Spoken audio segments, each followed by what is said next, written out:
Eu estava temperando a carne para o almoço quando o telefone tocou. Era uma quinta-feira de março, daquelas manhãs quentes de fim de verão que fazem a gente suar só de ficar parada na cozinha. Limpei as mãos no avental e atendi sem olhar o número. Do outro lado, uma voz masculina, formal, perguntou se eu era Laurinda Albuquerque, mãe de Marcelo Albuquerque Santos. Meu coração disparou. Mãe sente quando algo está errado. Aquele tom de voz, aquela pausa antes de continuar falando, eu já conhecia. Era o mesmo tom que usaram quando me ligaram para avisar que meu marido tinha sofrido um infarto, 8 anos atrás. O policial não teve delicadeza. Talvez não tenha um treinamento para isso.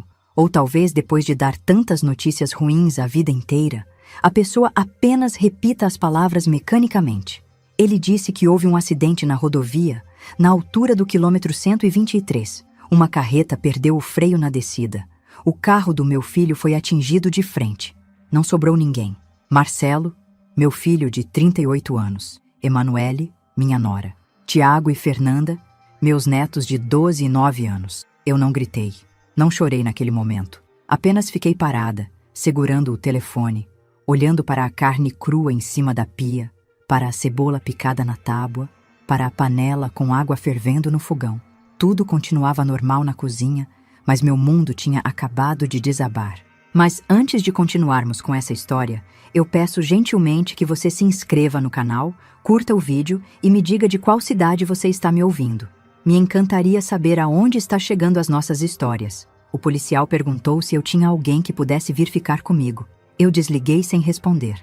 Minha cabeça estava vazia e cheia ao mesmo tempo. Precisava ligar para alguém. Precisava contar para alguém. Minha filha. Eu precisava ligar para minha filha. Peguei o celular com as mãos tremendo tanto que errei o número 2 vezes. Na terceira tentativa, consegui. Beatriz atendeu no terceiro toque. Pela voz dela, percebi que estava no trabalho. Aquele tom apressado de quem está no meio de algo importante e não quer ser interrompida. Tentei falar, mas as palavras não saíam direito. Minha voz falhou, saiu embargada, quebrada. Eu disse apenas o essencial, porque era tudo o que conseguia. Seu irmão e seus sobrinhos se foram em um acidente de carro. Houve um silêncio do outro lado, um silêncio longo, pesado. Eu esperava que Beatriz gritasse, que perguntasse detalhes, que chorasse comigo. Mas quando ela falou, sua voz estava fria, controlada, cada palavra saindo devagar, com uma crueldade que eu nunca imaginei que minha própria filha seria capaz. É o seu castigo por ter ficado ao lado do meu irmão. Depois disso, ela desligou. Eu fiquei ali, parada no meio da cozinha, com o telefone na mão, sem conseguir processar o que tinha acabado de ouvir. Minha filha de 40 anos, que eu carreguei na barriga, que eu amamentei, que eu criei, tinha acabado de jogar na minha cara que a morte do próprio irmão e dos sobrinhos era um castigo que eu merecia. Foi nessa hora que eu desabei. Caí de joelhos ali mesmo, no chão frio da cozinha, e chorei como nunca tinha chorado na vida. Nem quando meu marido morreu, eu tinha chorado daquele jeito. Era uma dor que vinha de um lugar tão fundo que eu nem sabia que existia dentro de mim. A vizinha do apartamento ao lado, Dona Célia, deve ter ouvido meus soluços porque bateu na porta. Ela tinha a chave reserva que eu tinha dado a ela anos atrás para emergências. Quando ela entrou e me viu no chão, veio correndo, me levantou, me levou para o sofá. Foi ela quem desligou o fogão, guardou a comida, fez chá. Foi ela quem ficou comigo enquanto eu tentava entender como ia sobreviver àquilo. Os dias seguintes foram uma névoa. Eu precisava providenciar o enterro, mas não conseguia tomar decisões. A mãe de Emanuele, minha comadre Elizabeth, assumiu a maior parte da organização. Ela estava destruída também, mas de alguma forma conseguia funcionar melhor que eu. Acho que cada pessoa reage à dor de um jeito diferente. O velório foi em uma sexta-feira. 4 caixões. Quando cheguei na capela do cemitério e vi aqueles 4 caixões enfileirados, minhas pernas fraquejaram. Elizabeth me segurou. Ela chorava também, mas continuava me segurando. Tinha bastante gente. Marcelo era querido no bairro, trabalhava como gerente em uma loja de materiais de construção e conhecia todo mundo. Emanuele era professora de inglês, tinha vários alunos. As crianças estudavam na escola municipal perto de casa. Muita gente veio prestar condolências, abraçar, dizer coisas que eu não conseguia registrar direito. Beatriz chegou perto das 11 horas da manhã, quase no final do velório. Ela entrou pela porta lateral, usando um vestido preto social, óculos escuros, acompanhada do marido dela, o Rogério. Eu estava sentada na primeira fila de cadeiras, em frente aos caixões, quando percebi ela entrando. Meu coração deu um pulo. Mesmo depois daquilo que ela tinha dito no telefone, uma parte de mim ainda tinha esperança. Era minha filha, meu único filho vivo agora. Eu queria que ela viesse, que me abraçasse, que a gente pudesse compartilhar aquela dor juntas. Mas Beatriz não veio até mim. Ela foi direto para os caixões. Ficou ali parada alguns minutos, a cabeça baixa. Depois cumprimentou Elizabeth e a família da Emanuele. Conversou brevemente com algumas pessoas. E quando finalmente olhou na minha direção, ela apenas acenou com a cabeça, um movimento rápido, formal, do tipo que se faz para conhecidos distantes. Não veio falar comigo, não se aproximou. Eu não aguentei. Levantei da cadeira, ignorando as pernas bambas, e fui até ela. Cheguei perto, estendi a mão para tocar o braço dela. Beatriz se virou, me olhou por cima dos óculos escuros. Seus olhos estavam secos. Não vi lágrimas. Não vi tristeza, vi apenas aquela frieza, aquela distância. Beatriz, filha, a gente precisa conversar. Minha voz saiu baixa, quase um sussurro. Não temos nada para conversar, mãe.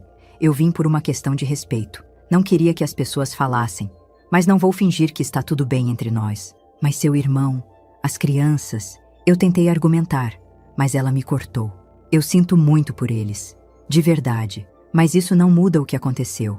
Não muda o que a senhora fez. Ela falou aquilo olhando ao redor, certificando-se de que ninguém estava ouvindo.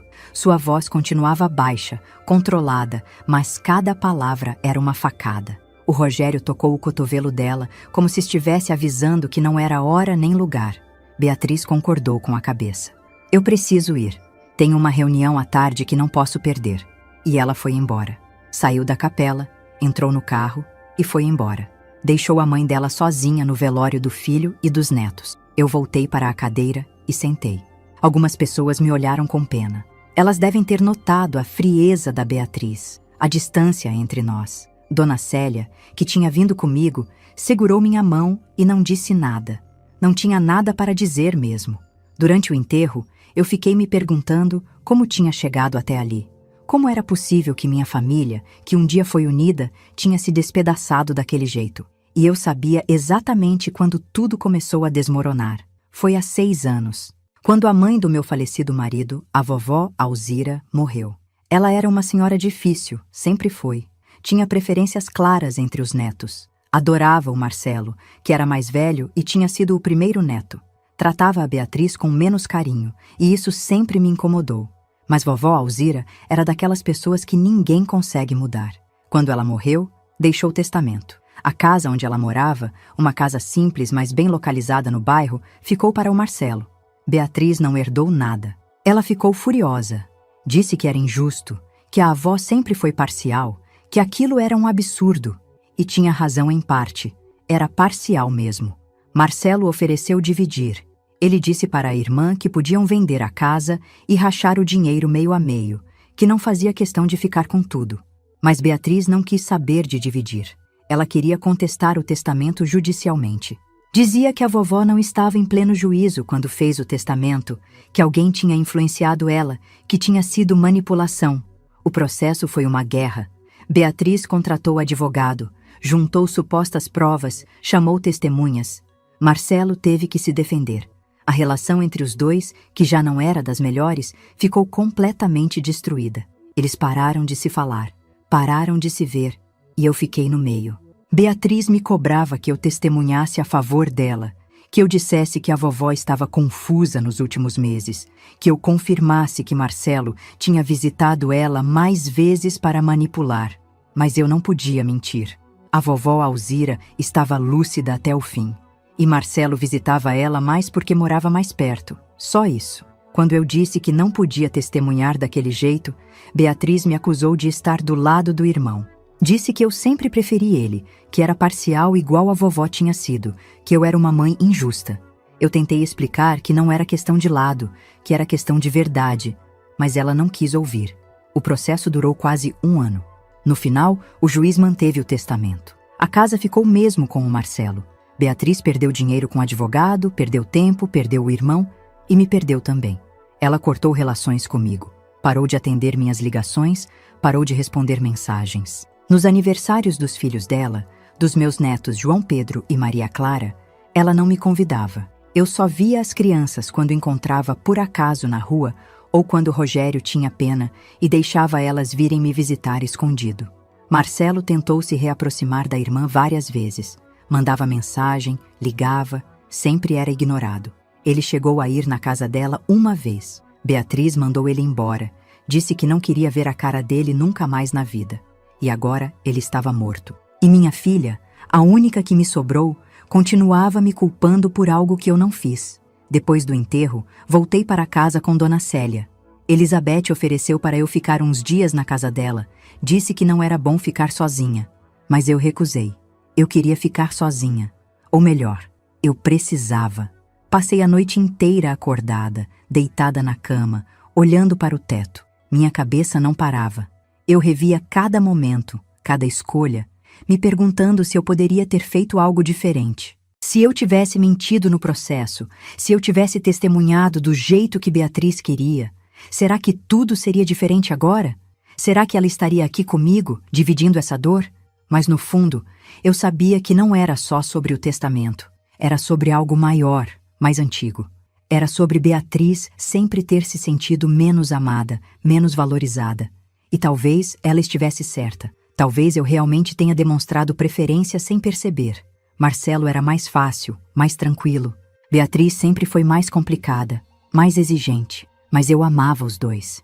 Eu jurava que amava os dois do mesmo jeito. Só que agora, um estava morto e a outra me odiava. E eu estava completamente sozinha, naquele apartamento silencioso, sem saber como ia conseguir viver o resto dos meus dias carregando aquele peso. Na manhã seguinte, o telefone tocou cedo. Era a Elizabeth. Ela estava na casa do Marcelo, começando a organizar os pertences, separar documentos. A polícia tinha liberado a casa. Ela perguntou se eu queria ir lá, ajudar, pegar alguma coisa de recordação. Eu não sabia se conseguiria entrar naquela casa de novo, mas disse que sim, porque no fundo era tudo que me restava do meu filho. Memórias em objetos, em fotos, em coisas que ele tocou. Quando cheguei lá, Elizabeth estava na sala, cercada de caixas. Ela me abraçou forte e a gente chorou juntas mais uma vez. Depois ela me mostrou o que já tinha separado: roupas para doar, brinquedos das crianças para dar para uma instituição, documentos importantes. Foi quando ela me entregou um envelope grande, amarelado, lacrado com fita adesiva. No envelope, escrito com a letra do Marcelo: para a mamãe, abrir somente após minha morte. Elizabeth olhou para mim com os olhos vermelhos de tanto chorar. Eu encontrei isso dentro da gaveta da escrivaninha dele, embaixo de um monte de papéis. Acho que ele guardou aí tem um tempo já. Peguei o envelope com as mãos tremendo. Era pesado. Tinha algo dentro além de papel. Senti vontade de abrir ali mesmo, mas alguma coisa me dizia para esperar, para levar para casa, para estar sozinha quando lesse o que quer que meu filho tivesse deixado para mim. Guardei o envelope na bolsa, agradeci Elizabeth e voltei para casa. Aquele envelope ficou em cima da mesa da cozinha o dia inteiro. Eu olhava para ele, mas não conseguia abrir. Tinha medo do que ia encontrar lá dentro. 3 semanas se passaram desde o enterro. 3 semanas em que eu praticamente não saí do apartamento. Dona Célia trazia comida pronta, deixava na minha porta. Elizabeth ligava todos os dias para saber se eu estava bem. Eu mentia que sim, mas a verdade é que eu não estava bem, nem perto disso. Eu tinha parado de comer direito. Tinha emagrecido uns 4 ou 5 quilos. Passava os dias deitada no sofá, olhando para o teto, ou sentada na varanda, olhando para o nada. De noite, não conseguia dormir. Quando finalmente pegava no sono, acordava com pesadelos. Via o acidente, via os caixões, via o rosto frio da Beatriz me olhando com desprezo. O envelope continuava em cima da mesa da cozinha.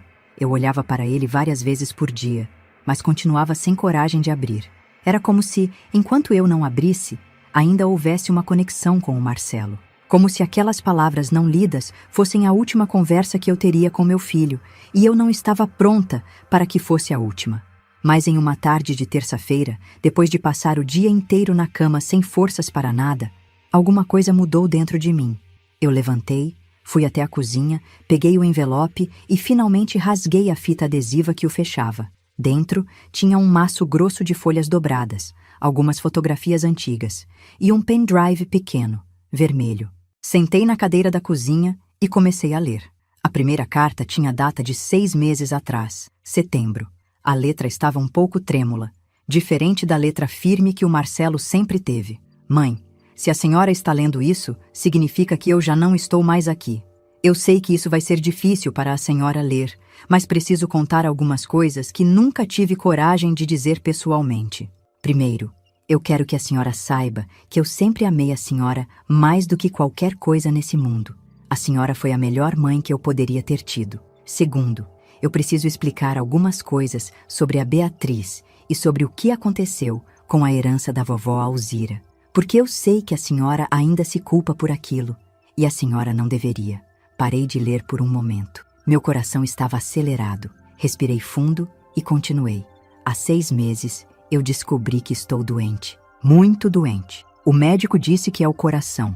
Cardiomiopatia dilatada foi o nome que ele usou.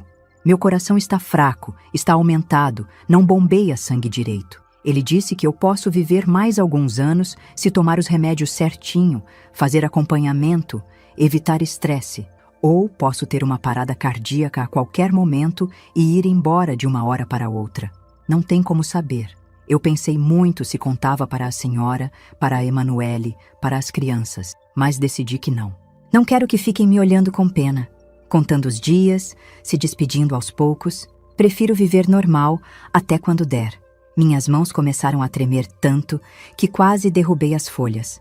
Marcelo estava doente há 6 meses e não me contou. Meu filho sabia que podia morrer a qualquer momento e escolheu carregar aquilo sozinho. Mas eu precisava deixar registrado algumas coisas, caso aconteça algo comigo. E a principal delas é sobre a Beatriz. Mãe, eu preciso que a senhora saiba a verdade sobre o testamento da vovó. Não foi como a Beatriz contou. Não foi como ficou parecendo no processo. A vovó Alzira deixou a casa para mim porque era isso mesmo que ela queria. Ela estava lúcida, ninguém influenciou ela. Mas tem uma parte da história que ninguém sabe, nem a senhora. Uma parte que só eu e a Beatriz sabemos. E eu vou contar agora. Parei de respirar. Continuei lendo com o coração disparado. 6 anos e meio atrás, mais ou menos 1 mês antes da vovó morrer, eu fui visitar ela em uma tarde de domingo. Quando cheguei lá, encontrei a Beatriz saindo. Ela estava nervosa, apressada.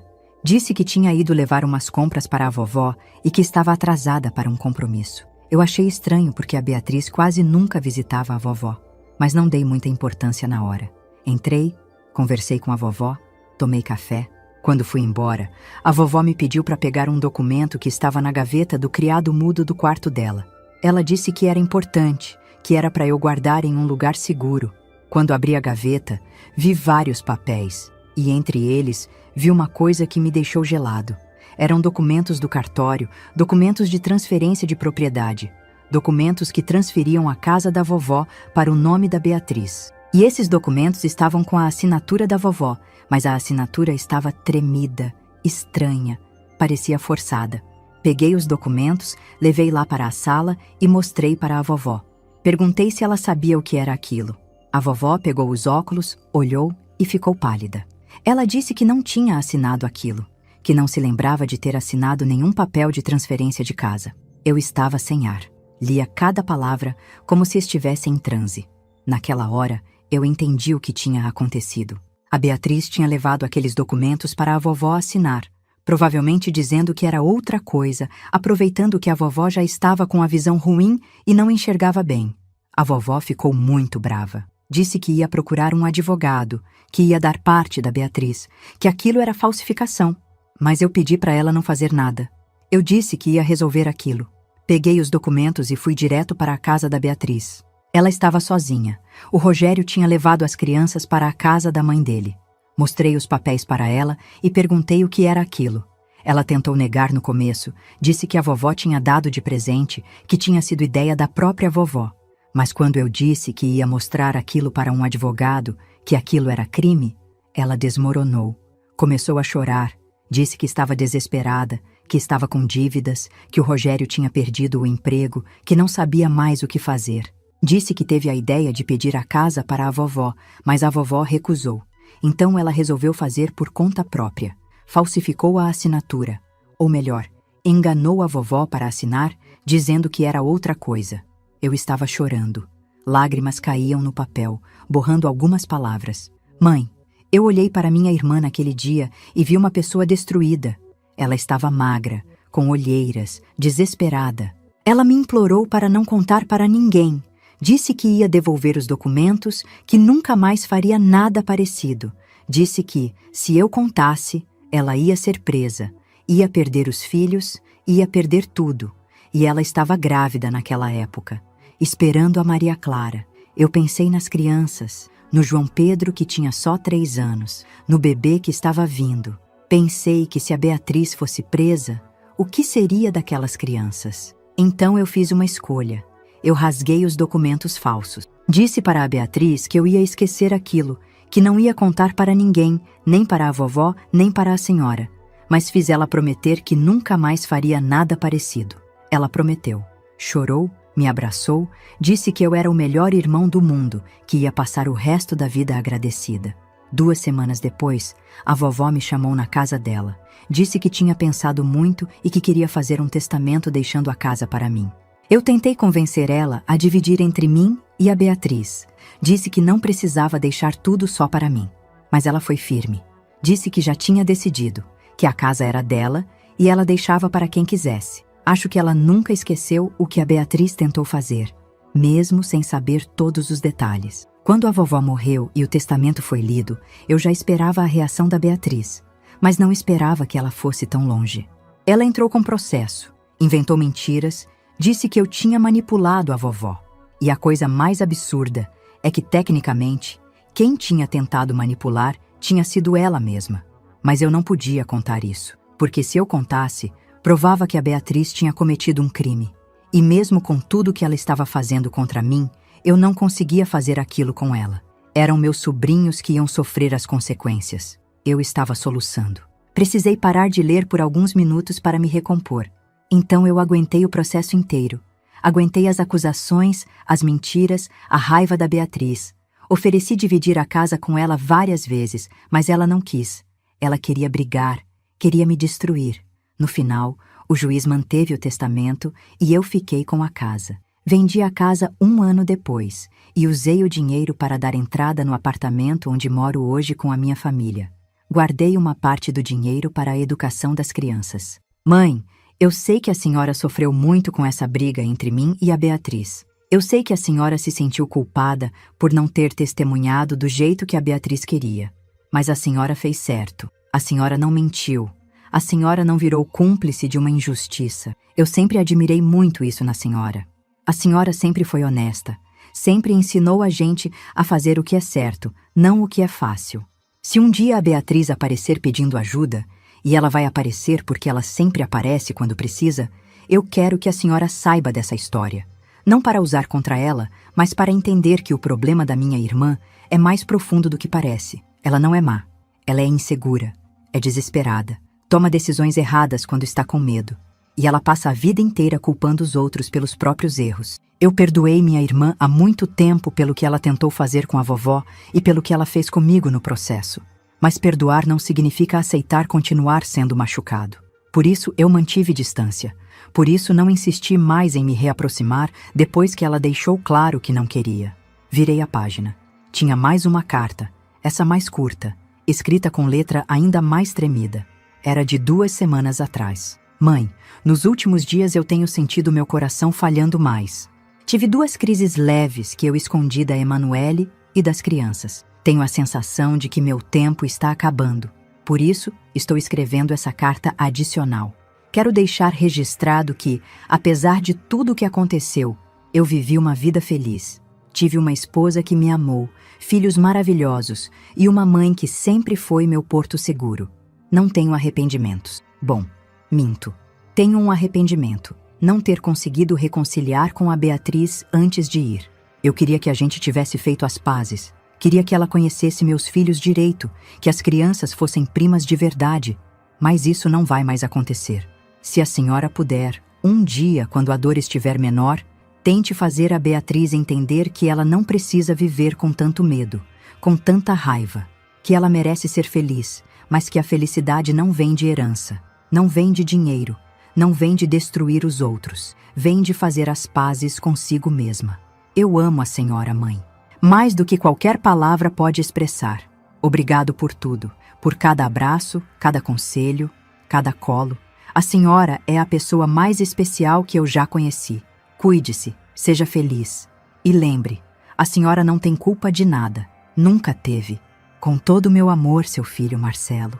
Eu dobrei as cartas, coloquei de volta no envelope e chorei durante horas. Chorei pela dor do meu filho que carregou aquele segredo sozinho para proteger a irmã.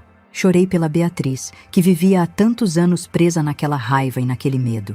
Chorei por mim, pela mãe que nunca soube o que realmente estava acontecendo com seus filhos. Fiquei ali, sentada na cadeira da cozinha, até escurecer.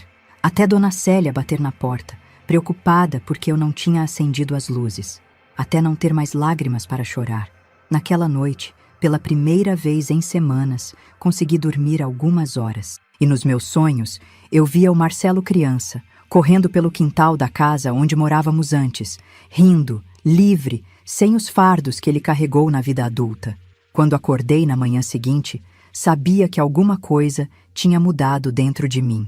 A dor continuava, a saudade continuava, mas agora eu tinha respostas. Sabia a verdade, e a verdade, por mais dolorosa que fosse, era melhor que a dúvida. Peguei o pendrive vermelho que estava junto com as cartas. Fui até a casa da Dona Célia pedir emprestado o computador dela. Ela me deixou sozinha na salinha. Abri o pendrive. Dentro tinha uma pasta com algumas fotos. Fotos do Marcelo com as crianças, fotos de momentos felizes, fotos de família, e tinha um arquivo de vídeo. Cliquei 2 vezes. Era o Marcelo. Ele estava sentado na sala da casa dele, de frente para a câmera. Parecia cansado, mais magro do que eu lembrava, com olheiras, mas estava sorrindo. Quando ele começou a falar, eu precisei pausar o vídeo várias vezes porque chorava tanto que não conseguia ouvir direito. Ele falava sobre a doença. Explicava que tinha decidido gravar aquilo porque queria que eu, a Emanuele e as crianças tivéssemos algo dele além de fotos. Queria que pudéssemos ouvir a voz dele, ver o rosto dele depois que ele se fosse. Ele contava histórias da infância. Lembrava de coisas que eu já tinha esquecido. Aquela vez que ele tinha 7 anos e quebrou o vidro da janela jogando bola, e eu fingi que estava brava, mas não consegui ficar. Aquela vez que ele fez aniversário de 10 anos e pediu que a festa fosse em casa, simples, com bolo que eu mesma fizesse, porque era o bolo que ele mais gostava no mundo. Ele falava sobre a Emanuele, sobre como ela era a mulher da vida dele, sobre como ele tinha sorte de tê-la encontrado. Falava sobre os filhos, sobre como o Tiago era parecido comigo quando criança, curioso sobre tudo, como a Fernanda tinha herdado o jeito meigo do pai dele, meu marido.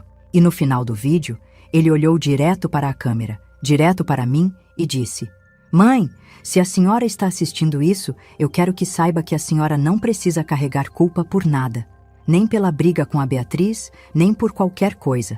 A senhora sempre foi perfeita do jeito que é, sempre. Eu só tenho uma coisa para pedir. Não deixe a tristeza tomar conta da sua vida. A senhora ainda tem muito para viver, muito para ser feliz. Faça isso por mim. Seja feliz. Eu vou estar sempre com a senhora, em cada memória, em cada sorriso. Eu amo a senhora, para sempre." O vídeo acabou. A tela ficou preta. E eu fiquei ali sentada, olhando para aquela tela preta, sentindo uma mistura de dor e de amor tão intensa que meu peito doía. Mas no meio de toda aquela dor, pela primeira vez desde o acidente, eu senti uma pequena luz, uma pequena esperança de que talvez, só talvez, eu conseguisse encontrar um jeito de continuar. Voltei para casa com as cartas guardadas na bolsa e aquele vídeo gravado na memória. E quando passei em frente ao espelho do corredor, olhei para o meu reflexo e prometi em voz alta para o Marcelo: "Eu vou tentar, meu filho.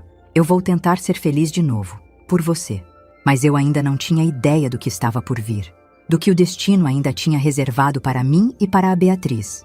Eu peço gentilmente que você se inscreva no canal, curta o vídeo e me diga de qual cidade você está me ouvindo. Dessa forma, você me motiva a continuar contando mais relatos para você. 4 meses se passaram desde o enterro. 4 meses em que eu tentei aos poucos voltar a ter alguma rotina. Não era fácil. Alguns dias eu acordava e esquecia por alguns segundos que o Marcelo tinha morrido. Aqueles segundos de esquecimento eram os melhores do meu dia. Depois, a lembrança voltava como um soco no estômago, e eu precisava respirar fundo várias vezes para não desmoronar. Dona Célia tinha me convencido a sair de casa pelo menos uma vez por dia. Às vezes eu ia até a padaria da esquina, comprava pão, conversava alguns minutos com seu Antônio, o dono. Outras vezes ia até a pracinha do bairro, sentava em um banco, ficava olhando as crianças brincando. Doía ver crianças da idade que o Tiago e a Fernanda tinham. Mas ao mesmo tempo, eu sentia a necessidade de estar perto daquilo, como se de alguma forma eu ainda estivesse perto dos meus netos. Elizabeth continuava ligando toda semana. Ela me contava como estava lidando com a perda, como estava tentando se reorganizar. Tínhamos virado confidentes uma da outra nessa dor. Ela me disse que tinha voltado a trabalhar, que precisava se ocupar senão enlouquecia. Eu entendia perfeitamente. Beatriz nunca mais tinha entrado em contato. Nem uma mensagem, nem uma ligação. Era como se eu tivesse perdido os 2 filhos no acidente. Um para a morte, outra para a raiva. Em uma manhã de quinta-feira, final de julho, eu estava tomando café quando Dona Célia bateu na minha porta. Ela estava segurando o jornal local, aquele jornal de bairro que sai toda semana com notícias da região. Ela entrou apressada, com os olhos brilhando de uma forma estranha. Laurinda, você precisa ver isso, precisa ler isso agora.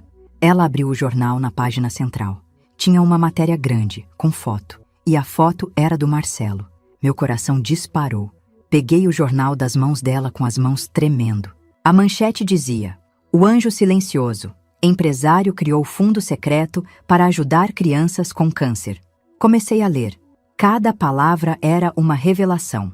A matéria contava que Marcelo Albuquerque Santos, gerente de loja de materiais de construção, falecido em março deste ano em acidente de trânsito, tinha criado nos últimos 2 anos um fundo de ajuda para famílias de crianças com câncer que faziam tratamento no hospital regional. O repórter explicava que Marcelo usou o dinheiro da venda de um pequeno terreno que tinha herdado de um tio distante, um terreno que valia cerca de R$50 mil. Ele vendeu o terreno, abriu uma conta separada e começou a ajudar famílias anonimamente. Não era uma fundação, não era nada oficial. Era ele mesmo, pessoalmente, procurando famílias que estavam em dificuldade, oferecendo ajuda. Pagava conta de luz atrasada para a família que tinha criança internada. Comprava remédio caro que o SUS não fornecia. Dava vale-compra de supermercado para a mãe que tinha ficado sem trabalho para cuidar do filho doente. A matéria trazia depoimentos. Eu lia cada um com lágrimas escorrendo pelo rosto. Uma mãe de 32 anos, chamada Jéssica, contava que o filho de 5 anos estava com leucemia. Ela tinha sido demitida do trabalho porque precisava faltar muito para levar o menino para as sessões de quimioterapia. Estava devendo 3 meses de aluguel, prestes a ser despejada. Um dia, o Marcelo apareceu no hospital, se apresentou, disse que tinha ouvido falar da situação dela por uma assistente social e perguntou se ela aceitava ajuda. Ela achou que era pegadinha, mas o Marcelo pagou os 3 meses de aluguel atrasados direto para o dono do imóvel e ainda deixou dinheiro para mais 2 meses adiantados. Ele só pediu uma coisa, que ela não contasse para ninguém quem tinha ajudado. Disse que preferia fazer aquilo em silêncio. Outro depoimento era de um pai de 40 anos, caminhoneiro. A filha de 9 anos tinha um tumor no cérebro. Precisava de um remédio importado que custava R$4 mil por mês. O plano de saúde não cobria. Ele estava vendendo tudo o que tinha, o carro, as economias, mas não era suficiente. O Marcelo soube através de uma enfermeira do hospital, procurou o homem e pagou o remédio durante 6 meses até a menina completar o tratamento e ficar curada. O pai chorava no depoimento, dizia que devia a vida da filha ao Marcelo. Tinha mais depoimentos. Uma avó que criava sozinha o neto com câncer ósseo. Uma jovem mãe solteira com gêmeos prematuros que precisavam de UTI neonatal.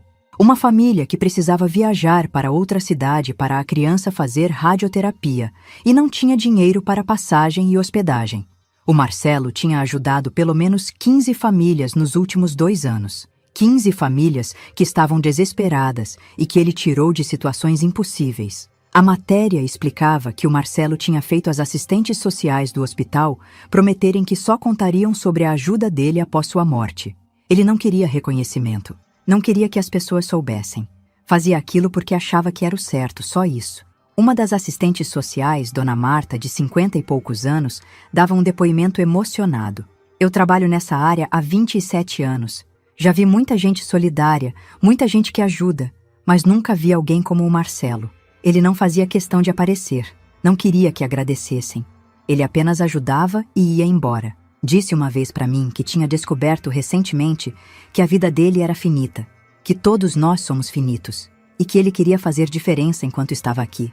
Perguntei se ele estava doente. Ele sorriu e disse que todos nós estamos, de um jeito ou de outro. Agora entendo o que ele quis dizer. Terminei de ler a matéria e fiquei ali sentada, segurando o jornal, sem conseguir falar. Dona Célia estava sentada do meu lado, também chorando. Meu filho tinha feito tudo aquilo em segredo. Tinha vendido o terreno que era para ser uma reserva para o futuro dos próprios filhos e tinha usado o dinheiro para ajudar estranhos, crianças doentes que ele nem conhecia. E ele nunca me contou. Nunca contou para a esposa. Fez tudo escondido, em silêncio, porque era assim que ele era, porque era assim que ele sempre foi. Lembrei de quando ele tinha uns 10 anos e chegou em casa sem o casaco novo que eu tinha comprado para ele. Perguntei onde estava o casaco. Ele ficou vermelho, gaguejou, disse que tinha perdido. Depois descobri pela professora da escola que ele tinha dado o casaco para um colega que não tinha. O menino ia para a escola no frio sem agasalho adequado. O Marcelo tirou o próprio casaco e deu para ele. Disse para o menino falar para a mãe que tinha achado o casaco perdido. Era assim que meu filho era, desde criança. Nas semanas seguintes, a matéria do jornal repercutiu.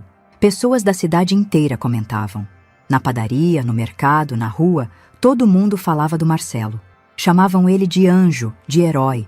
Diziam que o mundo precisava de mais gente como ele. Algumas das famílias que foram ajudadas vieram me procurar.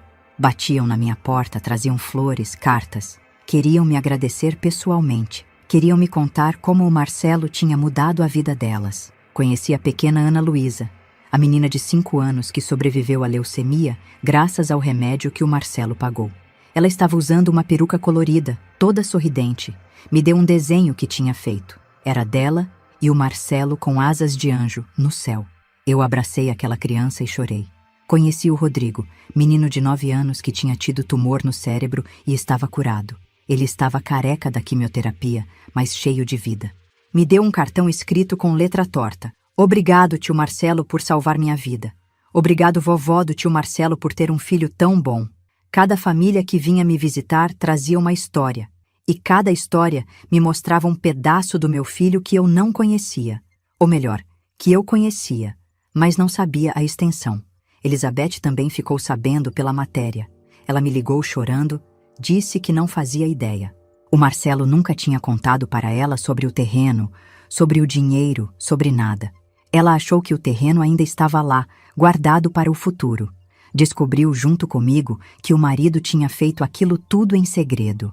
Ele era bom demais para esse mundo, Laurinda. Ela disse no telefone, a voz embargada. Bom demais. Passei a visitar o hospital onde o Marcelo conheceu as famílias. As assistentes sociais me receberam com carinho, me mostraram a ala de oncologia pediátrica. Era um lugar triste e bonito ao mesmo tempo. Triste pelas crianças doentes, pelos pais exaustos. Bonito pela dedicação dos profissionais, pela força das famílias. Dona Marta, a assistente social que deu o depoimento no jornal, me levou para tomar café na cantina do hospital. Ela me contou mais sobre o Marcelo. Ele apareceu aqui pela primeira vez há uns 2 anos e meio. Disse que queria conhecer o trabalho da gente. Fez várias perguntas sobre as famílias, sobre as dificuldades. Eu achei que ele estava pensando em fazer uma doação pontual, sabe? Como algumas pessoas fazem. Mas aí ele voltou na semana seguinte com uma proposta diferente. Disse que tinha um dinheiro guardado e queria usar para ajudar, mas não queria publicidade, não queria aparecer. Queria que eu indicasse famílias que estavam em situação crítica e ele ajudaria diretamente. E a senhora não achou estranho? Perguntei. No começo, sim. A gente fica desconfiado, né? Tem tanto golpe por aí. Mas o Marcelo era tão sincero, tão genuíno. Ele olhava nos meus olhos e eu via que era verdade. Então eu indiquei a primeira família, a da Jéssica. Ele foi lá, conversou com ela, resolveu o problema do aluguel. Depois voltou e pediu outra indicação. E foi assim durante 2 anos. Ele aparecia a cada 2, 3 meses, perguntava se tinha alguém precisando e ajudava. Ele nunca falou que estava doente? Não com essas palavras, mas teve uma vez, uns 6 meses atrás, que ele chegou aqui parecendo mais cansado. Eu perguntei se estava tudo bem. Ele disse que sim, que estava apenas refletindo sobre a vida, sobre o tempo que a gente tem. Disse uma coisa que eu nunca esqueci. Dona Marta, a gente passa a vida inteira pensando que tem tempo sobrando. Mas quando descobre que o tempo é contado, percebe que deveria ter feito mais. Eu não quero chegar no fim e perceber que podia ter ajudado mais gente. Eu achei aquilo bonito, mas não entendi direito na época. Agora eu entendo. Saí do hospital naquele dia com o coração apertado, mas também com uma sensação estranha de orgulho. Orgulho do filho que eu tinha criado, do homem que ele tinha se tornado. Cheguei em casa e reli as cartas que ele tinha deixado. Revi o vídeo dele e entendi por que ele não tinha me contado sobre a doença, sobre o dinheiro, sobre nada. Ele não queria que eu me preocupasse. Não queria que eu ficasse contando os dias, olhando para ele com pena. Ele queria viver intensamente o tempo que tinha, fazendo o máximo de bem possível. Naquela noite, sentada na varanda do apartamento, olhando para as estrelas, eu conversei com o Marcelo em voz alta, como se ele pudesse me ouvir. Eu estou tão orgulhosa de você, meu filho. Tão orgulhosa. Você era melhor do que eu imaginava, melhor do que qualquer um imaginava. E eu sinto tanto a sua falta, tanto. O vento bateu na minha cara naquele momento, morno, suave, e eu quis acreditar que era o Marcelo, me dizendo que estava ali, que sempre estaria. Nos dias seguintes, continuei recebendo visitas. Cartas chegavam pelos correios, mensagens chegavam no celular de gente que tinha lido a matéria e queria expressar admiração. Uma das cartas me marcou especialmente. Era de uma senhora de 60 e poucos anos que assinava apenas como uma mãe grata. Ela escrevia que o filho dela, de 40 anos, tinha morrido de câncer 3 anos atrás. Na época, ela estava em desespero total, sem dinheiro para o enterro, sem dinheiro para nada. Um homem tinha aparecido no hospital, se oferecido para pagar tudo, e depois desapareceu. Ela nunca soube quem era, mas quando viu a foto do Marcelo no jornal, reconheceu. Era ele. O homem que tinha ajudado ela era o Marcelo. Ela escrevia: eu passei esses 3 anos querendo encontrar aquele homem para agradecer. E agora que eu encontrei, ele já se foi. Mas eu queria que a senhora soubesse que o seu filho fez por mim não foi só pagar um enterro. Foi me dar dignidade, foi me deixar enterrar meu filho com respeito, sem precisar pedir favor humilhante para ninguém. Foi me dar condição de me despedir dele direito. Isso não tem preço. O seu filho era um anjo mesmo. E eu vou rezar por ele todos os dias da minha vida. Guardei aquela carta junto com as cartas do Marcelo, junto com o envelope que ele tinha deixado para mim. Percebi que a dor de perder meu filho nunca ia passar completamente, mas estava começando a se transformar em outra coisa. Em gratidão por ter tido ele comigo por 38 anos. Em orgulho por ter criado um homem tão especial. Em vontade de honrar a memória dele de alguma forma. Foi em uma tarde de sábado, quase 5 meses após o acidente, que minha vida deu outra reviravolta. Eu estava arrumando a casa, tinha colocado uma música antiga para tocar. Estava até me sentindo um pouco melhor, quando a campainha tocou. Abri a porta esperando que fosse Dona Célia ou alguma vizinha, mas era Beatriz. Minha filha estava parada na porta, usando uma calça jeans e uma blusa simples, nada do visual executivo que ela sempre usava. Estava com o cabelo preso em um rabo de cavalo meio desfeito, sem maquiagem, com olheiras profundas. Parecia ter emagrecido uns 6 ou 7 quilos desde a última vez que eu tinha visto ela. A gente ficou ali parada, uma olhando para a outra sem saber o que dizer. Foi ela quem quebrou o silêncio, com a voz baixa, quase um sussurro. Oi, mãe, eu posso entrar? Fiquei paralisada por alguns segundos, olhando para o rosto da minha filha. Aquele rosto que eu tinha visto pela última vez no velório, frio e distante, mas agora estava diferente. Os olhos dela, que naquele dia estavam duros, agora pareciam vulneráveis, cansados. Dei um passo para trás e abri espaço para ela entrar. Beatriz passou por mim sem olhar nos meus olhos, entrou na sala, ficou de pé no meio da sala, sem jeito, como se estivesse em uma casa estranha e não na casa onde cresceu, onde morou até casar. Fechei a porta e fiquei ali parada também, sem saber o que fazer. Oferecer café? Abraçar? Perguntar o que ela estava fazendo ali? Tudo parecia errado, forçado. Foi ela quem falou primeiro, ainda de pé, olhando para o chão. Eu li a matéria do jornal, sobre o Marcelo. Não respondi, apenas esperei. Eu não sabia que ele tinha feito aquilo. Não sabia de nada. Ela levantou os olhos e me olhou pela primeira vez. Tinha lágrimas se formando. Eu estava tão errada sobre ele, mãe. Tão errada sobre tudo. Senti um aperto no peito. Uma parte de mim queria acreditar naquelas palavras, queria abraçar minha filha e esquecer tudo o que tinha acontecido. Mas outra parte, uma parte que tinha aprendido a ser cautelosa naqueles meses de dor, me dizia para esperar, para ouvir mais. Você quer sentar? Foi tudo o que consegui dizer. Ela concordou com a cabeça e se sentou no sofá, na ponta, como visita. Sentei na poltrona em frente. A mesma poltrona onde eu sentava para assistir televisão com o Marcelo quando ele vinha me visitar com as crianças. A lembrança doeu. Beatriz limpou as lágrimas com as costas da mão, respirou fundo algumas vezes, tentando se controlar. Eu sei que eu não tenho direito de estar aqui. Eu sei que fui horrível com a senhora naquele dia. Quando a senhora ligou para me contar do acidente, A voz dela falhou. Eu disse uma coisa terrível, imperdoável. Disse... Confirmei sem raiva, apenas constatando um fato. Eu estava com tanta raiva acumulada, mãe. Tanta mágoa de tanto tempo. Quando a senhora ligou, foi como se tudo aquilo explodisse de uma vez. Mas não era verdade. Não era o que eu realmente sentia. Eu nunca quis que meu irmão morresse. Nunca. Eu jurava que odiava ele, mas quando soube que ele tinha morrido, eu não sabia o que sentia. Era muita coisa junto. Raiva, tristeza, culpa. Tudo misturado. Ela chorou.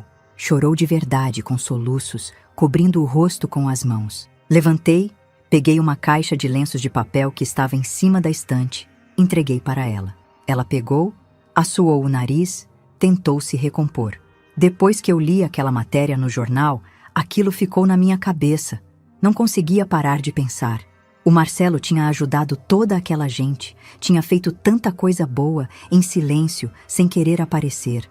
E eu fiquei anos achando que ele era egoísta, que ele era ruim. Como eu pude estar tão enganada? Eu queria contar para ela o que estava nas cartas do Marcelo. Queria contar a verdade sobre o que tinha acontecido com o testamento da vovó Alzira, sobre o que ela mesma tinha feito e que o irmão tinha encoberto para protegê-la. Mas alguma coisa me impediu. Talvez porque ainda não era a hora. Talvez porque eu precisava entender primeiro por que ela estava ali. Beatriz, por que você veio aqui hoje? Perguntei, com a voz mais firme. Ela hesitou. Torceu o lenço de papel nas mãos, olhou para os lados, olhou para mim, olhou de novo para o chão.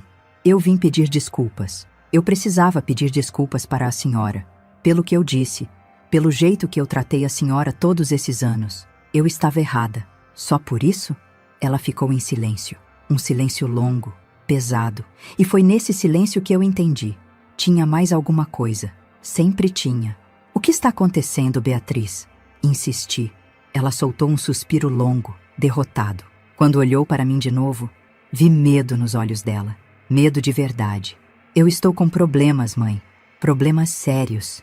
Meu estômago apertou. Conhecia minha filha o suficiente para saber que quando ela dizia problemas sérios, geralmente era pior do que parecia. Que tipo de problemas? Problemas com a loja. Problemas financeiros. Eu estou sendo processada. Processada? Por quê? Ela levantou do sofá, começou a andar pela sala, nervosa, passando a mão no cabelo. Tem uma ex-funcionária que está me processando. Ela alega que eu paguei menos horas extras do que deveria, que retive algumas comissões dela. Também está alegando danos morais, assédio moral, um monte de coisa. Senti meu corpo inteiro ficar tenso.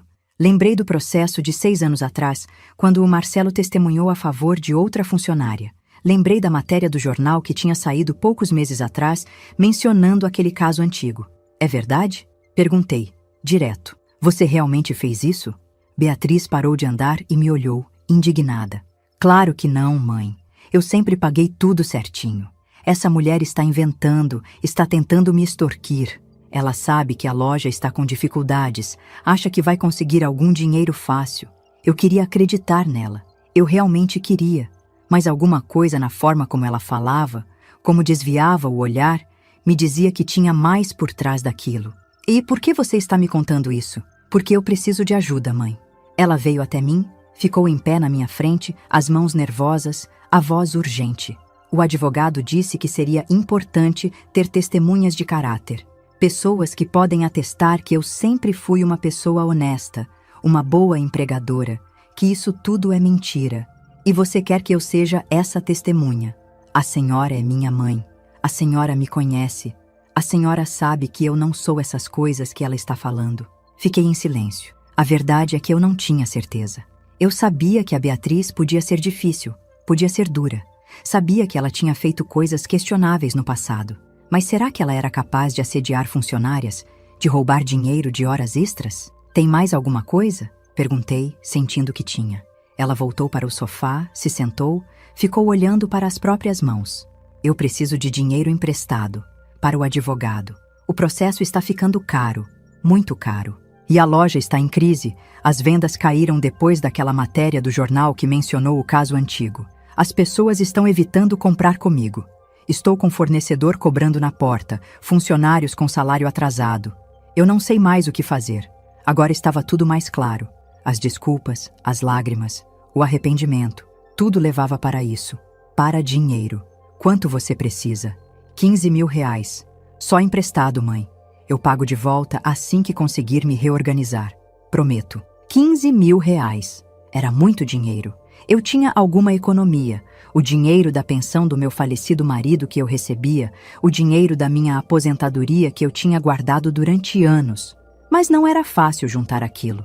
E emprestar 15 mil reais para a Beatriz, sabendo do histórico dela, sabendo que ela provavelmente nunca pagaria de volta, era jogar dinheiro fora. Eu não tenho esse dinheiro, Beatriz. Tem sim, mãe. Eu sei que a senhora tem. A senhora sempre foi econômica, sempre guardou dinheiro. Por favor, eu sou sua filha. Eu só tenho a senhora agora. Com o Marcelo morto, com o Rogério falando em se separar de mim por causa desses problemas todos, a senhora é tudo o que me sobrou. O Rogério querendo se separar. Isso era novidade, mas fazia sentido.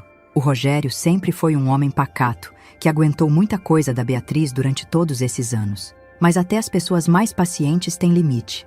E as crianças? Perguntei, pensando nos meus netos João Pedro e Maria Clara. Estão com ele. Ele levou as crianças para a casa da mãe dele temporariamente, até eu resolver tudo isso. Disse que não quer que as crianças vejam o estado em que eu estou. Olhei para minha filha. Realmente olhei. Vi uma mulher de 40 anos que parecia ter 50. Vi olheiras fundas, cabelo sem vida, roupas amarrotadas. Vi alguém que estava no fundo do poço. E senti pena. Claro que senti.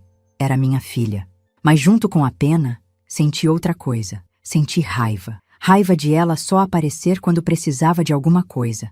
Raiva de ela usar o argumento de "eu sou sua filha", justamente agora, depois de anos me tratando como se eu não existisse. Beatriz, você não falou comigo durante anos. Anos. Você me ignorou, me cortou da sua vida, não deixou eu ver meus netos. E quando seu irmão morreu, quando eu mais precisava de você, você me disse que era meu castigo. Minha voz estava tremendo, mas continua firme. E agora você aparece aqui, do nada, pedindo dinheiro. Pedindo que eu testemunhe por você, como se nada tivesse acontecido. Como se eu devesse isso a você só porque sou sua mãe. Beatriz começou a chorar de novo, mais forte dessa vez. Eu sei que eu não mereço, mãe. Eu sei, mas eu estou desesperada. Eu não tenho mais ninguém. Eu errei. Errei muito. Mas a senhora não pode me deixar afundar. Família é família. A senhora sempre disse isso. Família é família. Quantas vezes eu tinha dito isso mesmo?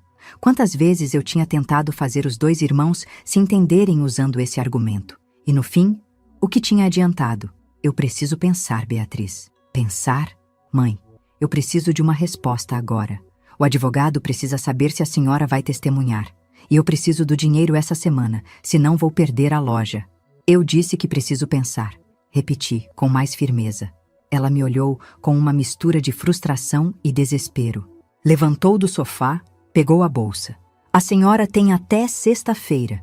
É quando o advogado vai ao fórum apresentar a defesa. Se a senhora não testemunhar, eu vou perder. E se a senhora não emprestar o dinheiro, eu vou perder a loja e ficar sem nada. E se eu fizer as duas coisas, o que você vai me oferecer em troca? Uma promessa de que vai voltar a falar comigo? Uma promessa de que vai me deixar ver meus netos? Até quando daqui a alguns meses, quando você se cansar de mim de novo? As palavras saíram mais duras do que eu pretendia, mas eram verdadeiras. Beatriz ficou parada perto da porta, com a mão na maçaneta. Quando olhou para mim, seus olhos estavam frios de novo, aquela frieza que eu conhecia bem. Eu vim aqui tentar fazer as pazes. Vim pedir perdão. Mas parece que a senhora está mais interessada em me punir do que em me ajudar.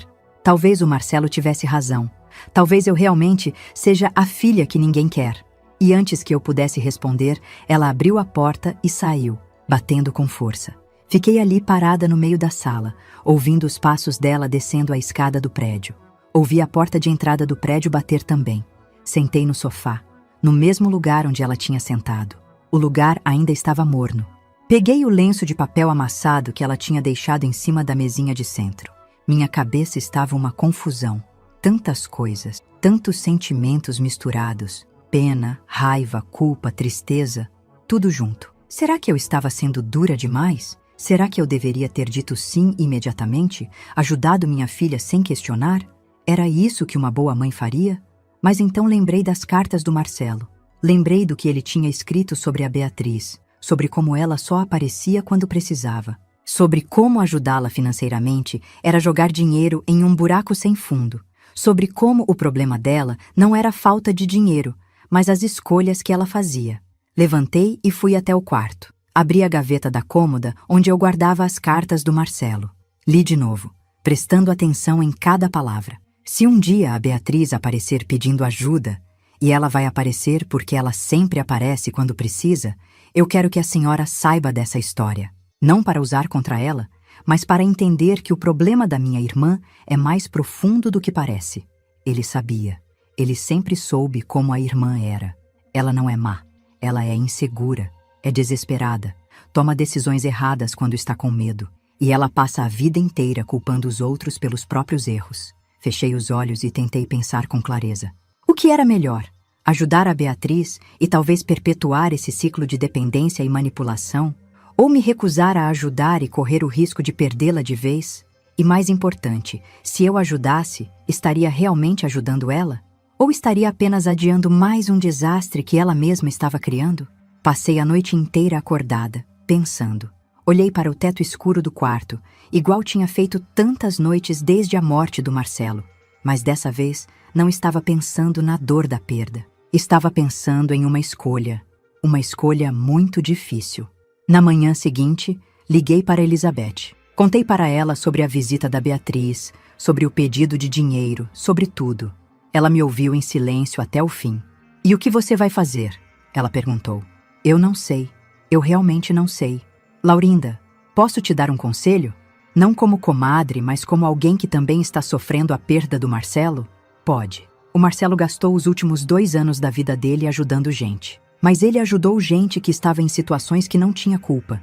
Crianças doentes, famílias destruídas pela doença, gente que estava sofrendo por circunstâncias além do controle delas. Ele não ajudou gente que estava colhendo o que plantou. Acho que tem diferença nisso. As palavras dela ficaram ecoando na minha cabeça depois que desliguei. Será que a Beatriz estava sofrendo por circunstâncias além do controle dela? Ou estava colhendo o que plantou? Eu tinha 3 dias para decidir. 3 dias para fazer a escolha mais difícil da minha vida. E eu não fazia ideia de qual seria essa escolha. Passei os 3 dias seguintes em um estado de ansiedade constante. Acordava de madrugada, ficava revirando na cama, pensando, repensando, levantava, ia para a cozinha, fazia chá, sentava olhando pela janela até o sol nascer. Dona Célia percebeu que algo estava errado.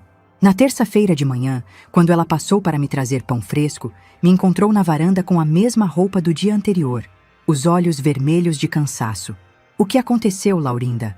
Você está doente? Contei para ela sobre a visita da Beatriz, sobre o pedido de dinheiro, sobre o processo, sobre tudo. Dona Célia me ouviu enquanto preparava café para nós duas, como sempre fazia quando percebia que eu precisava de companhia. E o que seu coração está dizendo? Ela perguntou, me entregando a xícara de café. Meu coração está dizendo que ela é minha filha e que eu deveria ajudar. Mas minha cabeça está dizendo que se eu ajudar do jeito que ela quer, não vai resolver nada. Vai ser só mais um problema adiado. E o que o Marcelo diria? A pergunta me pegou de surpresa.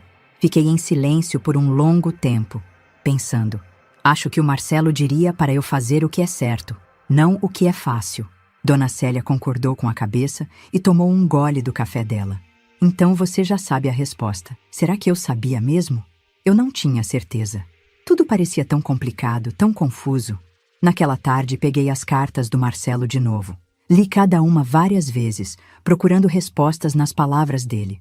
E foi em uma frase específica que algo clicou na minha cabeça. Perdoar não significa aceitar continuar sendo machucado.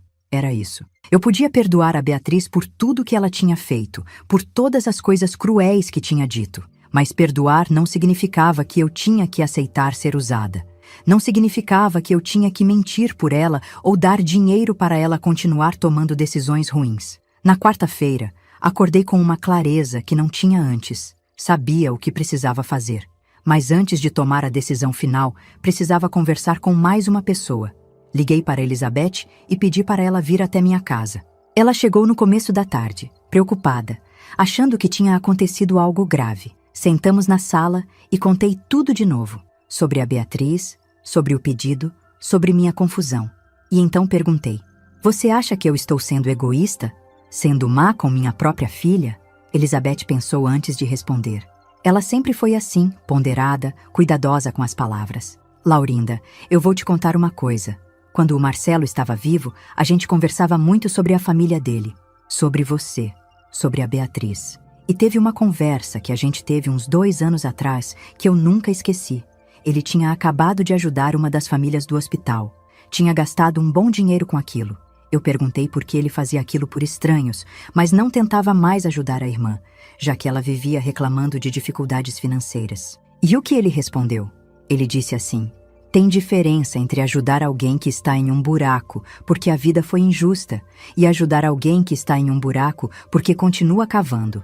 As famílias que eu ajudo estão sofrendo por coisas que não controlam. Minha irmã está sofrendo pelas escolhas que ela mesma faz. Se eu jogar uma corda para ela, ela vai usar para cavar mais fundo. As palavras me atingiram forte. Era exatamente isso. Exatamente o que eu estava sentindo, mas não conseguia colocar em palavras. Você não é má, Laurinda. Elizabeth continuou segurando minha mão. Você é uma mãe que está tentando fazer o melhor para sua filha. E às vezes o melhor não é dar o que ela pede, é dar o que ela precisa. Mesmo que ela não entenda isso agora. Quando Elizabeth foi embora, sentei na varanda e pensei muito. Pensei em tudo que tinha acontecido, em todas as escolhas que a Beatriz tinha feito ao longo da vida. E pensei no tipo de mãe que eu queria ser. Eu podia ser a mãe que sempre dizia sim, que sempre cobria os erros da filha, que sempre dava dinheiro quando ela pedia. Mas essa mãe não estaria ajudando a Beatriz a crescer. Estaria apenas mantendo ela dependente, imatura, incapaz de lidar com as consequências dos próprios atos. Ou eu podia ser a mãe que amava a filha o suficiente para dizer não, para estabelecer limites, para oferecer ajuda de verdade, não só dinheiro. Naquela noite, dormi melhor do que tinha dormido a semana inteira, porque eu sabia, finalmente, o que ia fazer. Na quinta-feira de manhã, liguei para a Beatriz. Ela atendeu no segundo toque, a voz ansiosa. E então, mãe, a senhora decidiu? Decidi. Preciso conversar com você pessoalmente. Pode vir aqui hoje à tarde? Hoje? Não dá. Tenho que resolver umas coisas da loja. Pode me falar por telefone mesmo. Não, Beatriz. Isso precisa ser pessoalmente. Ela hesitou, depois concordou. Está bem. Vou aí umas 4 horas. Desliguei o telefone e comecei a me preparar. Não só fisicamente, arrumando a casa, fazendo comida, mas mentalmente, ensaiando o que ia dizer, como ia dizer. Sabia que não seria fácil. Sabia que a Beatriz provavelmente não ia reagir bem. Mas eu precisava fazer aquilo. Ela chegou às 4:30 da tarde, atrasada como sempre. Entrou pela porta já falando. E então, mãe, a senhora vai me ajudar? Porque eu realmente preciso saber hoje. O advogado está esperando. Pedi para ela sentar. Sentei em frente a ela, respirei fundo e comecei. Beatriz, eu pensei muito nesses últimos dias. Pensei sobre você, sobre nossa relação, sobre tudo o que aconteceu. E cheguei a uma conclusão. Ela se inclinou para a frente, esperançosa. Eu não vou testemunhar a favor de você no processo. O rosto dela mudou na hora. A esperança virou incredulidade, depois raiva. Como assim a senhora não vai testemunhar? Eu sou sua filha. Deixa eu terminar, pedi, mantendo a voz calma. Eu não vou testemunhar porque eu não sei se o que você está dizendo é verdade. Eu não estava lá na sua loja, não vi como você tratava suas funcionárias. E eu aprendi que não posso mentir ou torcer a verdade, nem por você. Fazer isso seria desonesto. Seria trair tudo que eu sempre acreditei. A senhora está dizendo que acredita naquela mulher e não em mim? A voz dela subiu de tom. Eu estou dizendo que não sei em quem acreditar. E quando não sei, prefiro não testemunhar. Simples assim. E o dinheiro? A senhora vai me emprestar os 15 mil ou não? Não vou. O silêncio que se seguiu foi pesado. Beatriz ficou me olhando como se não acreditasse no que estava ouvindo. Então a senhora me chamou aqui só para dizer não? Para me humilhar? Não, Beatriz. Eu te chamei aqui para te oferecer outra coisa. Algo que eu acho que vai te ajudar de verdade. Não só agora, mas no futuro. O quê? Eu vou pagar para você fazer terapia. Ela deu uma risada amarga, sem humor. Terapia? A senhora acha que eu preciso de terapia? Acho. Eu acho que você carrega mágoas antigas que te fazem tomar decisões ruins. Acho que você está sempre com raiva, sempre com medo, sempre achando que o mundo é injusto com você. E enquanto você não trabalhar isso, vai continuar caindo nos mesmos buracos. Eu não acredito que estou ouvindo isso. Minha própria mãe dizendo que eu sou louca. Não estou dizendo que você é louca. Estou dizendo que você está sofrendo e que precisa de ajuda. Ajuda profissional. Não dinheiro. Não testemunho falso. Ajuda de verdade. Beatriz levantou do sofá, pegou a bolsa. Então é isso? A senhora vai me abandonar na hora que eu mais preciso? Não, Beatriz. Eu estou te oferecendo exatamente o que você precisa. Mas você precisa aceitar. Aceitar? Aceitar ir para um psicólogo falar sobre meus problemas enquanto minha vida desmorona? Enquanto eu perco minha loja, meu casamento, tudo? Se você perder essas coisas, vai ser pelas escolhas que você fez, não porque eu não te emprestei dinheiro. Levantei também. Fui até ela. Beatriz, escuta, eu te amo. Você é minha filha e eu sempre vou te amar. Mas amar você não significa ser cúmplice das suas decisões ruins. Significa te ajudar a fazer escolhas melhores daqui para frente. Ela me olhou com olhos marejados, mas dessa vez não eram lágrimas de tristeza, eram de raiva. A senhora sabe o que eu acho? Acho que a senhora sempre amou mais o Marcelo mesmo. Ele morreu e virou santo. E eu continuo sendo a filha problemática que nunca presta. O Marcelo não era santo. Ele era humano, com defeitos como todo mundo. Mas sabe qual era a diferença dele? Ele assumia a responsabilidade pelos erros dele. Não ficava culpando os outros. Não ficava pedindo que eu resolvesse os problemas dele. Claro, porque ele nunca precisou. Ele sempre teve tudo fácil. Respirei fundo. Sabia que esse era o momento de contar a verdade. Peguei o envelope com as cartas do Marcelo que estava em cima da mesa. Estendi para ela. Lê isso. O que é? São cartas que seu irmão deixou para mim. Cartas contando a verdade sobre o que aconteceu com o testamento da vovó Alzira. A verdade que ele guardou todos esses anos para te proteger. Beatriz pegou o envelope devagar, desconfiada. Abriu, começou a ler. Vi o rosto dela mudar conforme lia. Ficou pálida, depois vermelha. As mãos tremeram. Quando terminou de ler, ela ficou em pé ali, segurando as cartas, sem dizer nada. Ele sabia, eu disse baixinho. Ele sempre soube o que você tentou fazer e protegeu você. Assumiu a culpa, aguentou suas acusações, aguentou o processo, tudo para você não ter que responder por aquilo. Porque ele te amava, porque ele era seu irmão. Uma lágrima desceu pelo rosto dela, mas ela não disse nada. Apenas dobrou as cartas, colocou de volta no envelope e me devolveu. Eu preciso ir, ela disse, a voz rouca. Beatriz, a oferta continua de pé. Terapia. E uma relação de mãe e filha baseada em verdade, não em conveniência. Se você quiser, Eu estou aqui. Mas tem que ser do jeito certo. Ela não respondeu. Apenas abriu a porta e saiu. Fiquei ali parada, ouvindo os passos dela se afastando. Meu coração estava apertado, mas ao mesmo tempo eu sentia uma leveza estranha. Eu tinha feito o certo. Eu tinha honrado a memória do Marcelo. Tinha sido honesta, mesmo que doesse. Sentei no sofá e chorei. Chorei pela relação que eu queria ter com minha filha e que talvez nunca teria.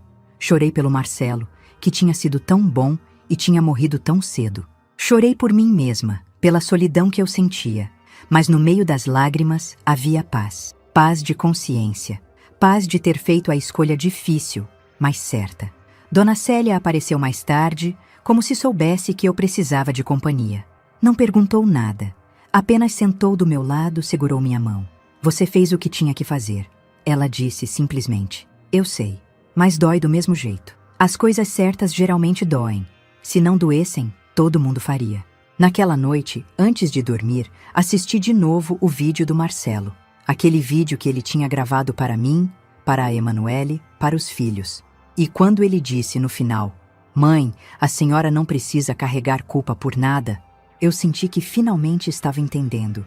Eu não tinha culpa, nem da briga entre os irmãos, nem da escolha da Beatriz de se afastar, nem de nada. Eu tinha feito o melhor que pude com as informações e recursos que tinha. E agora estava fazendo de novo, oferecendo ajuda de verdade, não facilitação. Se a Beatriz aceitaria ou não, já não dependia mais de mim. Dependia dela, das escolhas que ela faria daqui para frente.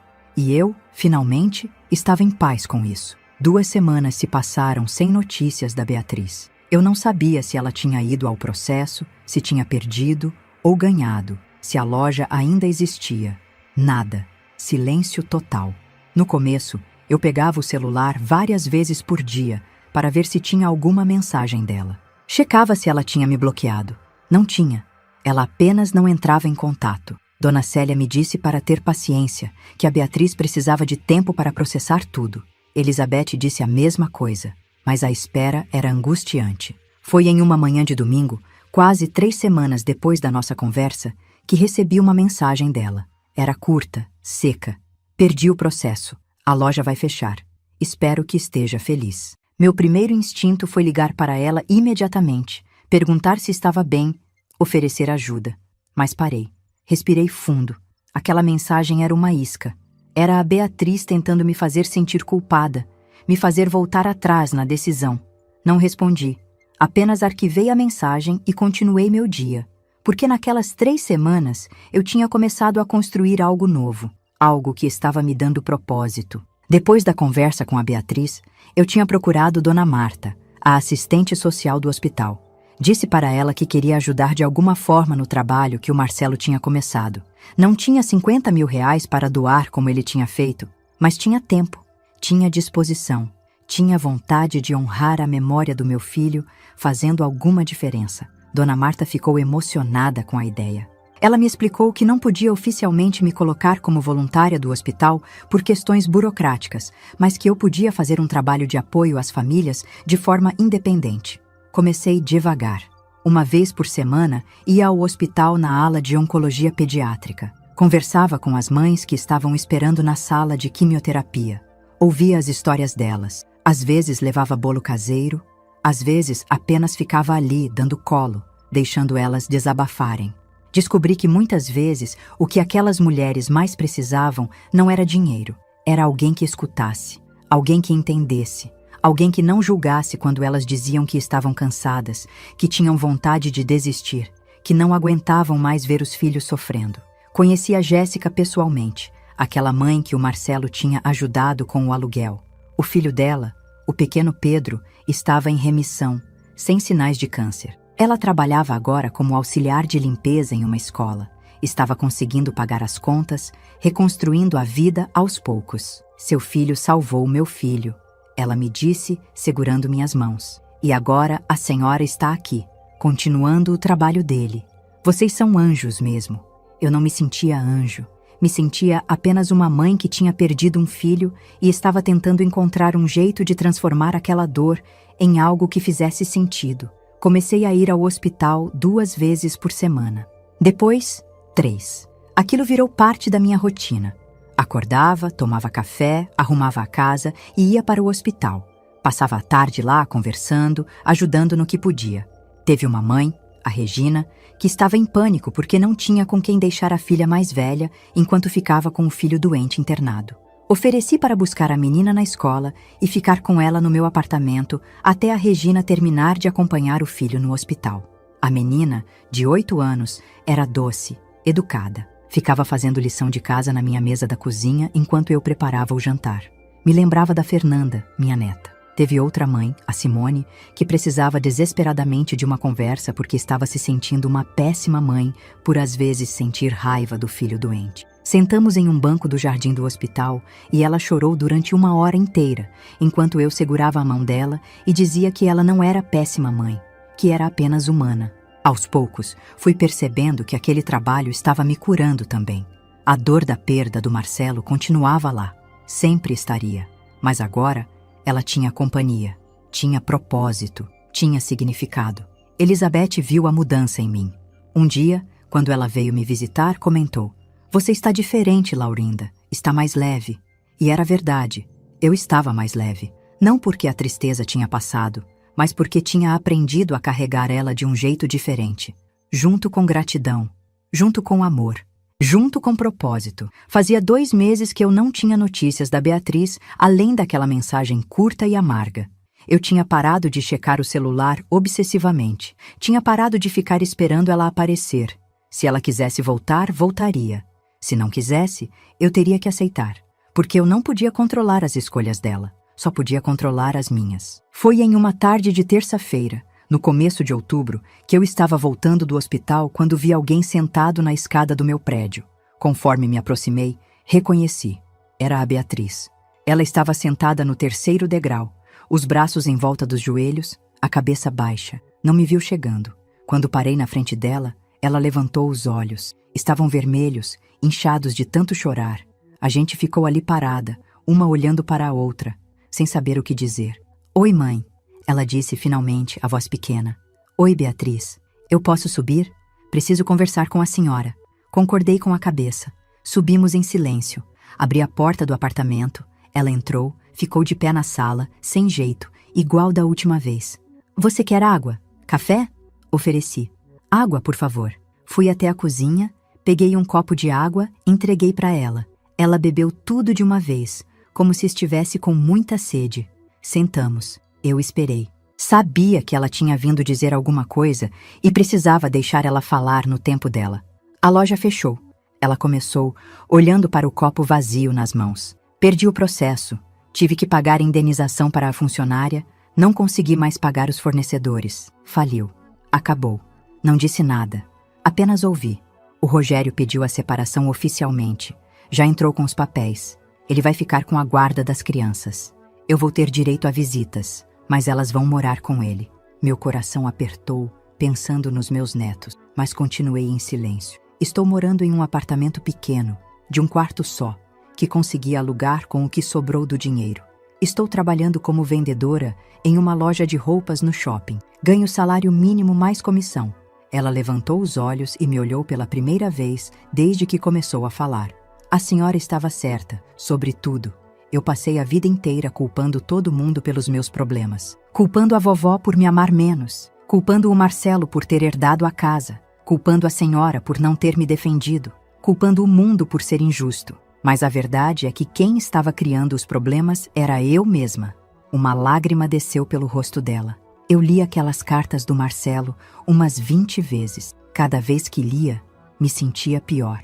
Porque ele tinha me protegido. Tinha me salvado de ser presa, tinha aguentado minhas acusações horríveis e eu nunca agradeci, nunca pedi desculpas, só fiquei com raiva dele.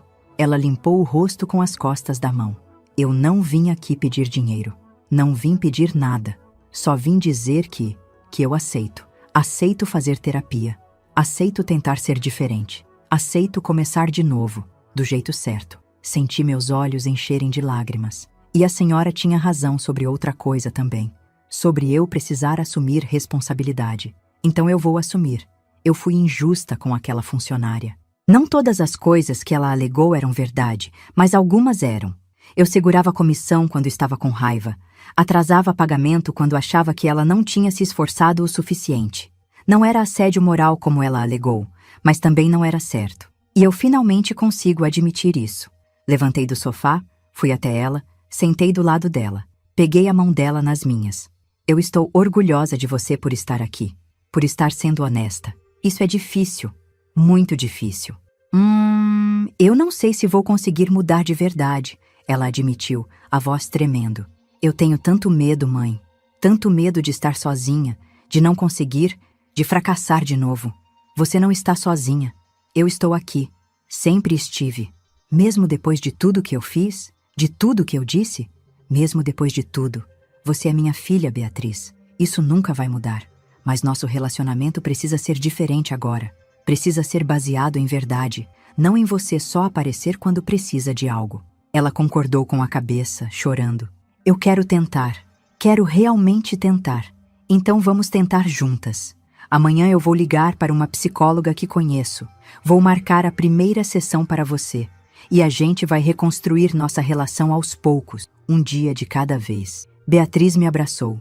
Foi um abraço apertado, desesperado, de quem estava se agarrando a um salva-vidas. Retribuí o abraço. Acariciei os cabelos dela, como fazia quando ela era pequena. A gente ficou assim por um longo tempo. Mãe e filha, tentando encontrar um caminho de volta, uma para a outra.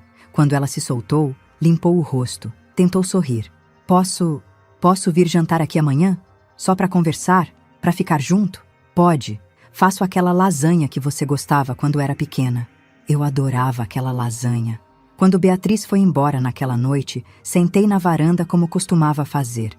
Olhei para as estrelas e conversei com o Marcelo, como sempre conversava. Acho que ela vai tentar, meu filho. Não sei se vai conseguir mudar completamente. Ninguém muda da noite para o dia. Mas ela vai tentar. E isso já é alguma coisa. Já é um começo. O vento bateu no meu rosto, morno e gentil. Nos meses seguintes, Beatriz veio jantar toda semana. Começou a terapia e levou a sério. Teve recaídas, teve dias em que brigamos, teve momentos difíceis. Mas ela não desistiu. E eu também não. Ela começou a me acompanhar no hospital às vezes, nas minhas visitas às famílias. No começo ficava calada, apenas observando. Mas aos poucos começou a conversar com as mães, a ajudar do jeito dela. Um dia ela me disse: eu entendo agora por que o Marcelo fazia isso. Ajudar os outros ajuda a gente mesmo também. Faz a gente se sentir menos perdido. Concordei, porque era exatamente isso. As crianças, João Pedro e Maria Clara, começaram a me visitar de novo. O Rogério permitiu. Disse que achava importante os netos terem contato com a avó. Beatriz buscava eles e traziam para passar o sábado comigo. A gente cozinhava junto, assistia filme, conversava. Não era perfeito. A relação entre mim e a Beatriz ainda tinha momentos tensos. Ela ainda lutava com seus demônios, com sua insegurança, com seu medo. Mas estava lutando. E isso fazia toda a diferença. 1 ano depois da morte do Marcelo, fui ao cemitério. Levei flores, limpei a lápide, sentei ali por um tempo. Eu tentei fazer do meu jeito, meu filho, disse em voz alta, sem me importar se alguém estava ouvindo. Não do jeito mais fácil, mas do jeito que eu achei certo. Do jeito que você me ensinou, sendo honesta, sendo firme, mas sendo amorosa também. Sua irmã está tentando ser melhor. Eu estou tentando ser a mãe que vocês dois mereciam ter. E eu estou em paz. Finalmente estou em paz. Deixei as flores, passei a mão pela foto dele na lápide e fui embora. Porque eu tinha aprendido que honrar a memória de alguém não é só chorar sua falta. É viver de um jeito que faria aquela pessoa orgulhosa. É fazer escolhas que reflitam os valores que aquela pessoa tinha. E eu estava fazendo isso, todos os dias. Na noite daquele mesmo dia, Beatriz veio jantar, trouxe os netos. A gente comeu, conversou, riu. As crianças me mostraram os desenhos da escola. João Pedro me contou que queria ser médico quando crescesse para ajudar crianças doentes igual o tio Marcelo ajudava. Depois que eles foram embora, sentei na varanda com uma xícara de chá. Dona Célia apareceu, como sempre aparecia quando sentia que eu precisava de companhia. Como você está, Laurinda? Pensei na pergunta. Realmente pensei. Estou bem, respondi, e era verdade. Ainda sinto falta do Marcelo todos os dias. Ainda dói, mas também sinto gratidão. Gratidão por ter tido ele na minha vida. Gratidão por estar reconstruindo minha relação com a Beatriz. Gratidão por ter encontrado propósito ajudando aquelas famílias no hospital. Você está diferente de um ano atrás, mais forte. Não sei se estou mais forte. Acho que estou apenas mais consciente. Consciente de que a vida continua mesmo depois da tragédia. De que a gente tem escolhas a fazer todos os dias. E de que as escolhas certas nem sempre são as mais fáceis, mas são as que deixam a gente dormir em paz à noite. Dona Célia sorriu e tomou um gole do chá dela. Fiquei ali, olhando para as estrelas, sentindo o vento no rosto, ouvindo os sons da cidade adormecendo. Tinha perdido meu filho, tinha quase perdido minha filha, tinha passado por dor que eu nunca imaginei que seria capaz de suportar, mas tinha sobrevivido. Tinha encontrado um jeito de transformar a dor em propósito. Tinha aprendido que perdoar não significa esquecer ou aceitar ser machucada de novo. Que amar alguém às vezes significa dizer não. Que fazer o certo dói, mas deixa a consciência tranquila. E, acima de tudo, tinha aprendido que nunca é tarde para recomeçar, para tentar de novo, para escolher um caminho diferente. Beatriz não estava curada. Talvez nunca estivesse completamente, mas estava tentando, e eu estava junto com ela nessa jornada. Não carregando ela, não resolvendo tudo por ela, mas caminhando ao lado, oferecendo apoio quando ela tropeçava, celebrando quando ela conseguia dar mais um passo. Era tudo o que eu podia fazer, e finalmente eu tinha paz com isso. Terminei meu chá, me despedi da Dona Célia, entrei no apartamento. Antes de dormir, passei na frente do retrato do Marcelo que eu tinha colocado na estante da sala. Era uma foto dele sorrindo, abraçado com os filhos. Toquei a moldura gentilmente. Boa noite, meu filho. Obrigada por me ensinar a ser forte. Obrigada por me ensinar a fazer o certo. Obrigada por ter sido você. Apaguei as luzes e fui deitar. E pela primeira vez em muito tempo, dormi a noite inteira. Sem pesadelos, sem sobressaltos, apenas paz. Muito obrigado de coração por você me ouvir até aqui. Quero te convidar a fazer parte da nossa família e acompanhar as próximas histórias. Inscreva-se no canal, curta o vídeo e me diga de qual cidade você está me ouvindo.